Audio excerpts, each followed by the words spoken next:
Toubactu officiel bis ni ki tey daal jàpp leen dootu leen amati benn jaaxle si wàllu info bu gaaw te wóor. non dama ne ko. waaw moom mag la du takk bracelet. waaw lu tax nga naan ma du ma takk bracelet loolu tax nga ne ma du ma takk bracelet. déet waaye góor gi lan moo tax nga ne du ma takk bracelet laa la wax. déet waaye góor gi man xamul li doon takk sopp nit kay tax. man ñëpp seen franc ma jël ko. déet waaye góor gi Macky Sall moo ma jaralu tus. déet waaye góor dogal sama sago sax mu dee. mais man soxla.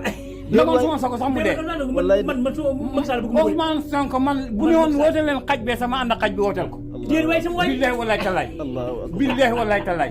lépp lu bokk ci Ousmane Sonko rek bu ne woon wooteel leen xaj bee sax ma wooteel xaj ba. est-ce que waay mais moo ma gën a mooy jël sama carte di ko wooteel waa APR yi. waaw mais man xam man li ma la xaay man dama xamuñu ni. ma ne ma yow mos naa gis ma takkalam laa. déet dama lay mos naa gis ma takkalam. déet. waaw lu tax nga naa ma lu tax ngay takkalam yi lii nii. góor gi baal man lépp lu ma doon dama koy wane ba man sëkk laa tuuma. baal ko rek baal ko rek baal ko ñun bi ñëw watak bracelet bi ñun bi ñëw watak man mais moom xam na xolam bi jox na ko Ousmane Sonko naka bàyyi rek xol bi ñu jox xol bi déedéet man bëgg laa mais yéen ñaar ñoom ay patriote ngeen waru leen jàppandi ci yii ma ne ah man li may wax moo ma naqadi mag bu takk lii moo ma naqadi waaw baal ko rek mais man bëgg naa Sonko waaye man maa gën a bëgg de maa gën a bëgg yaa mën a gat